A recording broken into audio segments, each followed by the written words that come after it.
Hi everyone, welcome to my YouTube channel. आज हम एक नई कहानी की शुरुआत करेंगे। आई होप आप लोगों को ये अच्छा लगे। कहानी शुरू होता है। रात के सन्नाटे में सियोल शहर किसी गहने की तरह चमक रहा है, लेकिन ब्लू पिंक के पेंट हाउस में एक अजीब सी खामोशी छाई है। एक ऐसा रहस्य जिसे कोई सुलझा नहीं पा रहा। सियोल की एक सामान्य सी शाम थी। अपार्टमेंट के अंदर लिसा सोफे पर बैठी थी, हाथ में एक कागज पकड़े हुए। तभी दरवाजे पर दस्तक होती है। लिसा कहती है, आओ। दरवाजा खुलता है और मिया कमरे में आती है। वह पूछती है, क्या कर रही हो? लिसा बिना ऊपर देखे जवाब देती है, कुछ नहीं। लेकिन मिया की नजर लिसा के हाथ में पकड़े कागज पर चली जाती है। वह थोड़ा रुककर कहती है, एक और। लिसा कुछ पल चुप रहती है, फिर धीरे से कहती है, हाँ। मिया आगे बढ़ती है और लिसा के हाथ से वह पत्र ले लेती है। उसकी सहेली मिया इस खतरे को भांप लेती है। के-पॉप और हाई सिक्योरिटी की दुनिया में एक गुमनाम खत का घर के अंदर पहुंच जाना कोई रोमांस नहीं, बल्कि एक बड़ा खतरा है। मिया कहती है, मुझसे वादा करो लिसा, अगर अगली बार कोई और चिट्ठी आई तो तुम सबसे पहले मुझे बताओगी। लिसा, ठीक है मिया, मैं वादा करती हूँ। लेकिन वादे अक्सर टूट जाते हैं, खासकर तब जब दिल में जिज्ञासा जाग जाए। अगले दिन थका देने वाली रिहर्सल के बाद लिसा घर पहुंचती है। फिर वही नामुमकिन बात होती है।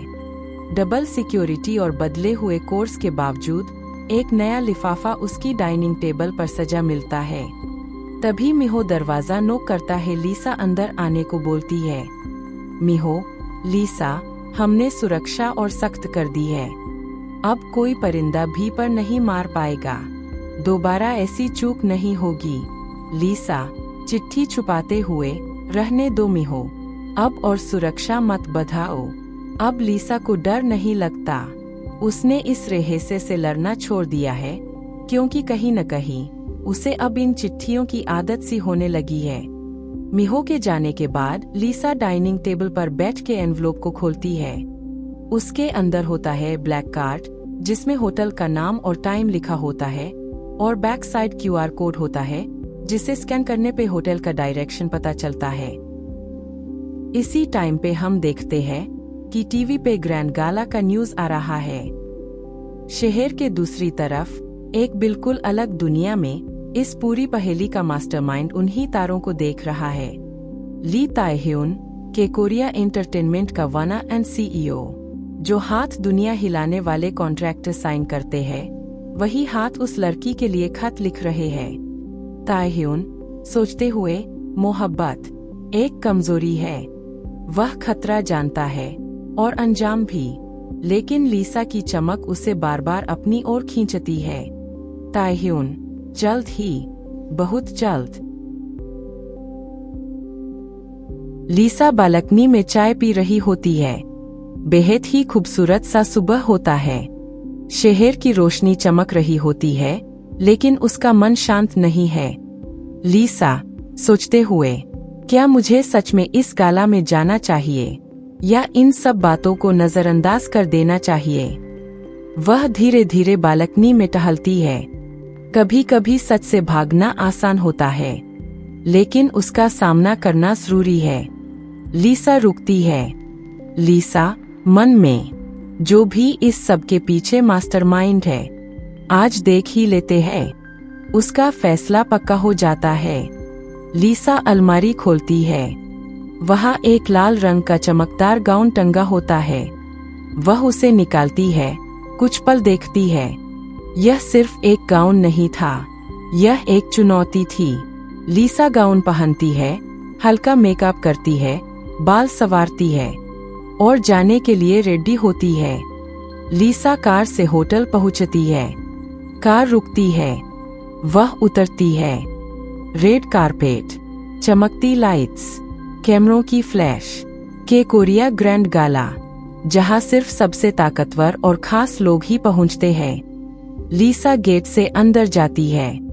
हर तरफ शानो शौकत है। लिसा आगे बढ़ रही होती है, तभी उसकी 3 कॉम्पिटिटर उसे घेर लेती है। लड़की 1, तंज में, तुम यहाँ कैसे आ गई? लड़की 2, इतनी सारी कंट्रोवर्सी के बाद भी। लड़की 3, हंसते हुए, ये कैसे मुमकिन है? वे लगातार उसे नीचा दिखाने की कोशिश करती है। लीसा चुप रहती है। उसी टाइम मिस्टर ली आजते हैं। मिस्टर ली ठंडे, काम स्वर में, अगर सवाल है तो फैक्ट्स पर बात करो। गर्ल 1, हम तो बस। मिस्टर ली इंटरप्ट करते हुए, बस कुछ नहीं, रूल्स क्लियर है। वो यहाँ लीगली इनवाइट की गई है। थोड़ा पॉज। मिस्टर ली, पर्सनल ओपिनियंस यहाँ मैटर नहीं करते। लड़कियां चुप होकर हट जाती है। माहौल धीरे धीरे सामान्य हो जाता है। लोग फिर से बातों में लग जाते हैं, जैसे कुछ हुआ ही न हो। लेकिन लीसा अब भी वही खड़ी है। लीसा धीमे स्वर में, थैंक्स। मिस्टर ली शांत, बिना ज्यादा भाव दिखाए, डोंट मेंशन इट। उनकी आवाज में न अपनापन है न दूरी, बस एक अजीब सी साफ सच्चाई। मिस्टर ली, ऐसी बातों को दिल पर मत लो। यह जगह कमजोर लोगों के लिए नहीं है। लीसा हल्की मुस्कान के साथ, मैं जानती हूँ। एक पल के लिए उनकी नजरें मिलती है। कुछ कहने लायक बहुत कुछ है, लेकिन कुछ कहा नहीं जाता। Mister Lee, enjoy the evening. वह मुड़कर चला जाता है और लीसा उसे जाते हुए देखती रह जाती है। भीड़ से दूर लीसा बालकनी की ओर बढ़ जाती है। यहाँ हवा खुली है और शोर कम। तभी उसकी नजर एक कोने पर पड़ती है। मिस्टर ली और उनके साथ एक बेहद खूबसूरत सफेद बालों वाली महिला, दोनों बहुत करीब खड़े हैं। इतने करीब कि उनके बीच की बातचीत किसी और के लिए नहीं है। व्हाइट हेयर्ड वुमन हल्की हंसी के साथ, You're always like this, Lee. Mr. Lee, low, controlled voice. Because I don't like noise. लीसा बस एक पल देखती है। लीसा मन में, It's none of my business. वह नजरें हटा लेती है। ना जलन, ना सवाल, या शायद उसने खुद को ऐसा यकीन दिला दिया है। लीसा दूसरी तरफ चल पड़ती है। लीसा बालकनी की रेलिंग के पास खड़ी थी। नीचे शहर की रोशनियां किसी और ही दुनिया की तरह चमक रही थीं। हवा उसके बालों को हल्के से छू रही थी, जैसे उसके मन की उलझनों को पढ़ रही हो। कुछ पल ऐसे होते हैं जब शोर के बीच भी दिल को सुकून मिल जाता है। लीसा रात के नजारे में खोई ही थी कि पीछे से एक आवाज आती है। ब्लॉन्ड हेयर गाय मुस्कुराते हुए, हाय। लीसा हल्के से पलटती है। लीसा, हाय। वह एक पल उसे देखता है, मानो यकीन करना चाहता हो। Blonde hair guy, you are Lisa right?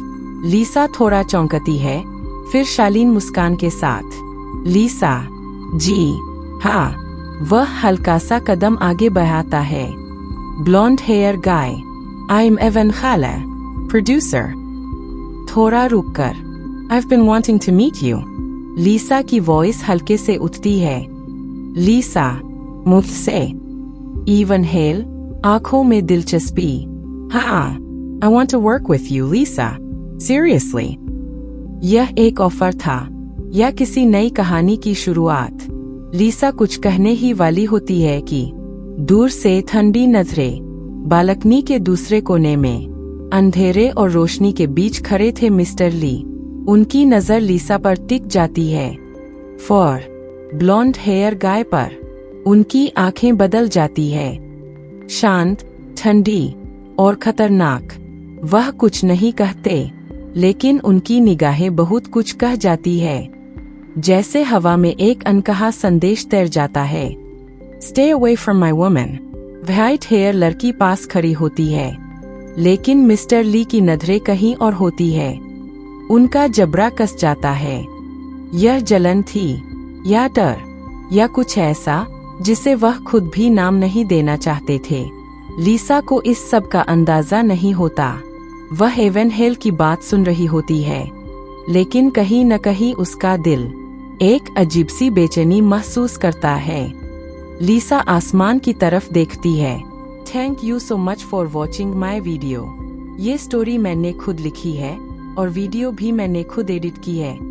अगर आपको ये वीडियो अच्छा लगा तो आपका सपोर्ट मुझे नेक्स्ट पार्ट लिखने और भी वीडियोस बनाने के लिए मोटिवेट करेगा। प्लीज लाइक, शेयर और चैनल को सपोर्ट कीजिए अगर आप इस स्टोरी का कंटिन्यूएशन देखना चाहते हैं। Thank you once again. Bye.